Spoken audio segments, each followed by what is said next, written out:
Male pattern baldness या sir के बालों का गिरना, क्या वजूहात हो सकती हैं इसकी और क्या ऐसी एहतियाती तदाबीर हैं जिसको अपनाने से हम अपने हेयर लॉस को रोक सकते हैं। मेरा नाम है डॉक्टर सैयद सुहेब और आज मैं आपको एलोपेशिया या हेयर लॉस के बारे में बताऊंगा। देखिए, एलोपेशिया एक मेडिकल टर्म है जो हम इस्तेमाल करते हैं सर के बालों का कम होना या गंजेपन की तरफ हम जब जाते हैं, ख़ुसूसन ये मर्दों के अंदर होता है। तो क्या वजूहात होती हैं इसकी? देखें, एलोपेशिया मर्दों में भी हो सकता है और औरतों में भी हो सकता है, लेकिन मर्दों में इसका तनासुब औरतों की निस्बत बहुत ज़्यादा होता है। उसकी वजह क्या होती है? उसकी वजह ये होती है कि मर्द के अंदर DHT वो एक हार्मोन होता है जो मेल के अंदर एलोपेशिया काज करता है। अब एलोपेशिया की बहुत ज़्यादा अक़साम हो सकती है, जिसमें सबसे ज़्यादा कॉमन जो मर्दों में होती है उसको हम कहते हैं मेल पैटर्न बाल्डनेस।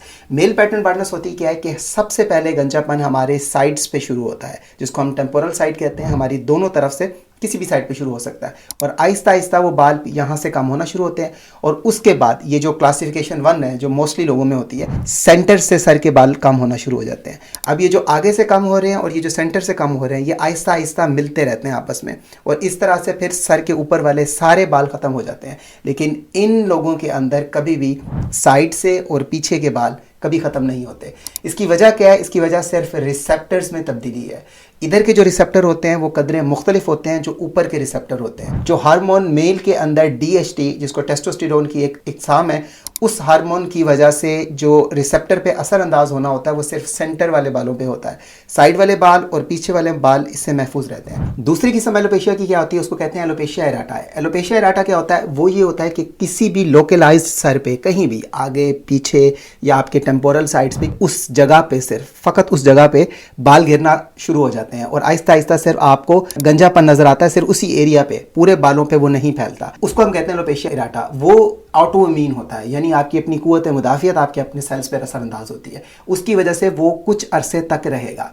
जो ज़्यादातर कहा जाता है वो कहा जाता है कि 50% लोगों के अंदर 1 साल के अंदर रीग्रोथ वापस हो जाती है। यानी अगर आपको किसी भी सर में आपके गंजापन ऐसे नज़र आ रहा है, आपको दायरे की सूरत में बाल गिरना शुरू हो गए, किसी लोकलाइज जगह पे है, 1 साल के अंदर अंदर आपके वो बाल वापस आ जाएंगे। लेकिन 80 से 90% लोगों के अंदर आखिरकार वो बाल वापस आ ही जाते हैं। वो कभी भी परमानेंट हेयर लॉस नहीं होता है।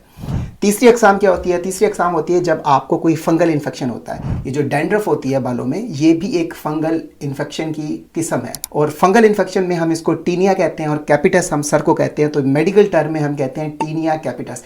अब टीनिया कैपिटस जब फैलता जाता है और अपनी हद से ज़्यादा तजावुज़ कर जाता है तो वो गंजापन भी काज करता है। चौथी किस्म क्या होती है? चौथी किस्म न्यूट्रिशनल एस्पेक्ट से ताल्लुक़ रखती है, यानी आप अपनी खुराक में कुछ विटामिन्स और कुछ चीज़ें ऐसी हैं जो आप कम लेते हैं जिसकी वजह से आपके बाल गिरना शुरू हो जाते हैं। इसमें जो सबसे ज़्यादा तनासुब रखता है वो मिनरल्स होते हैं जिसको हम जिंक और आयरन कहते हैं। अगर आपकी खुराक में आयरन नहीं है या जिंक नहीं है तो ये किसी भी स्टेज पे जाके आपके सर के बालों को गंजा करना शुरू कर सकता है। चौथी वजह हमारे बाल जलने की वजह से होती है। हम कोई भी केमिकल्स इस्तेमाल करते हैं या हम हेयर ड्रायर इस्तेमाल करते हैं या हम जेल वैक्स वगैरह इस्तेमाल करते हैं या हेयर डाई करते हैं, वो अगर अपने वक्त से ज़्यादा देर के लिए लगी रहती है या उसकी एक्सपायरी डेट गुजर जाती है, आप उसको इस्तेमाल करते हैं और वो एलर्जिक सिम्टम्स काज करती है, तो किसी सूरत हाल में वो भी आपके अंदर हेयर लॉस काज कर सकती है। पांचवी वजह क्या होती है इसके अंदर? पांचवी वजह ये होती है जो इसको हम रेडियोथेरेपी कहते हैं। जो कैंसर के पेशेंट्स होते हैं उनको कीमोथेरेपी और रेडियोथेरेपी का ट्रीटमेंट दिया जाता है। कीमोथेरेपी का मतलब ये होता है कि ऐसी गोलियां दी जाती हैं जो कैंसर के सेल्स को ख़त्म करती है, लेकिन उसकी वजह से नुकसान ये होता है कि हमारे नॉर्मल सेल्स जो होते हैं वो भी आहिस्ता आहिस्ता ख़त्म होना शुरू हो जाते हैं। तो उसमें हम रिस्क्स और बेनिफिट्स देखते हैं कि हमें ज़्यादा किस में फ़ायदा है। और जब ये कीमोथेरेपी काम नहीं करती तो हम कभी कभार रेडियोथेरेपी देते हैं, जिसमें हम रेडिएशंस देते हैं उन लोगों को जिनके अंदर लोकलाइज्ड या सिस्टेमिक कैंसर होता है, पूरे जिस्म में कैंसर होता है या किसी खास जगह पर कैंसर होता है। अब उन शौक की वजह से ये होता है कि साइड इफेक्ट ये होता है कि बाल गिरना शुरू हो जाते हैं। छठी वजह क्या होती है हेयर लॉस की, जिसको हम मेडिकल टर्म में कहते हैं टीलोजन एफ्लूवियम। टीलोजन एफ्लूवियम क्या होता है कि हमारे हेयर ग्रोथ की 3 स्टेजेस होती हैं, जिसमें सबसे पहले हेयर बढ़ना शुरू होते हैं, बालों की ग्रोथ शुरू होती है और वो काफ़ी देर तक रहती है। दूसरी जो स्टेज होती है उसमें बाल स्टैटिक हो जाते हैं, एक स्टेज पर रहते हैं जिसमें वो ग्रोथ और शेडिंग के दरमियान होते हैं।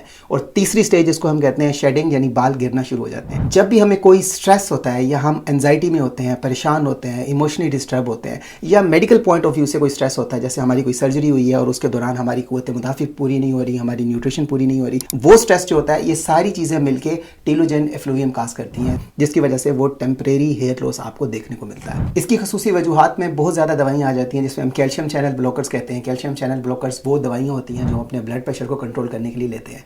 रेटिनॉइड्स इसके अंदर आ जाते हैं। रेटिनॉइड्स वो दवाइयाँ होती है जो हम अपने एक्नी को ट्रीट करने के लिए लेते हैं। तीसरी दवाई जो इस पर असरअंदाज हो सकती है वो NSAIDs होते हैं। NSAIDs वो दवाइयाँ होती हैं जो हम अपने दर्द को कम करने के लिए लेते हैं, जिसमें ब्रूफिन आ जाती है, जिसमें नेप्रोक्सन आ जाती है। अच्छा, एक और दवाई होती है हेपरिन, उसकी वजह से भी हेयर लॉस हो सकता है। हेपरिन हम उन लोगों को देते हैं जिनके खून को पतला करने की ज़रूरत होती है, जैसे जिनके अंदर रिस्क फैक्टर ये होता है कि उनके खून गाढ़ा होने की वजह से क्लॉट्स बन सकते हैं, और वो क्लॉट्स कहीं भी आपके फेफड़ों में जाकर आपकी सांस में रुकावट डाल सकते हैं, जिसकी वजह से सडन डेथ भी हो सकती है। तो उनको हम हेपरिन देते हैं, या हेपरिन उन लोगों में देते हैं जिनके दिल की जो रिदम है, जिनका दिल जो है वो एक नॉर्मली बराबर टाइमिंग के साथ नहीं धड़कता है, उनके अंदर भी हम खून पतला करने के लिए ये दवाई देते हैं ताकि कहीं भी ब्लड क्लॉट्स के चांसेस ना हो, लेकिन उसकी वजह से भी हेयर लॉस हो सकता है। और आखिरी वजह हेयर लॉस की ओरल कॉन्ट्रासेप्टिव पिल्स भी होती हैं, और ओरल कॉन्ट्रासेप्टिव पिल्स जो हमारी ख़वातीन इस्तेमाल करती हैं उसकी वजह से भी हेयर लॉस हो सकता है। अच्छा, बात करते हैं हेयर लॉस के ट्रीटमेंट की। हेयर लॉस का ट्रीटमेंट कैसे होता है? देखिए, उसकी टाइप के लिहाज से उसका ट्रीटमेंट है।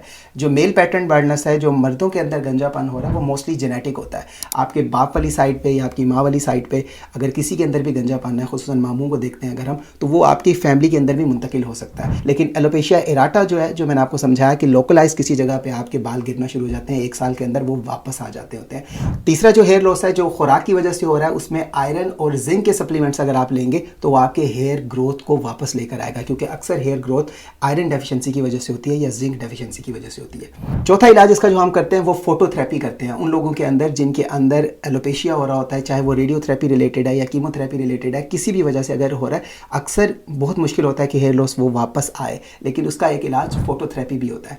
इसमें हम एक और इलाज भी करते हैं जिसको हम कहते हैं मिनॉक्सिडिल। मिनॉक्सिडिल वो दवाई होती है जो जिसका साइड इफेक्ट ये है कि वो आपकी हेयर ग्रोथ को ज़्यादा कर देता है। अब मिनॉक्सिडिल असल में दवाई का मकसद किसी और चीज़ के लिए होता है, लेकिन उसका एक साइड इफेक्ट ये आ रहा होता है कि वो आपकी बालों को की ग्रोथ को बढ़ाता है। तो टॉपिकल मिनॉक्सिडिल स्प्रे मिलता है, वो हम इस्तेमाल करते हैं, और उससे भी आपकी ग्रोथ जो है बालों की वो बहुत बेहतर हो जाती है। अच्छा, इसका एक और इलाज ये होता है कि हम उस जगह पर टॉपिकल या इंट्रालीजन स्टेरॉइड्स देते हैं। अब फॉर एग्जाम्पल जिस जगह पे आपके हेयर फॉल का वो दायरा बना हुआ है या एलोपेशिया एराटा हुआ हुआ है, उस जगह पे हम टॉपिकल क्रीम देते हैं स्टेरॉइड्स की, या हम इंट्रालीजन स्टेरॉइड्स का इंजेक्शन लगाते हैं, उस जगह पर स्टेरॉइड्स का इंजेक्शन लगाते हैं, और उससे भी आपका हेयर फॉल कम हो जाता है। Doctor Syed Suhaib signing off.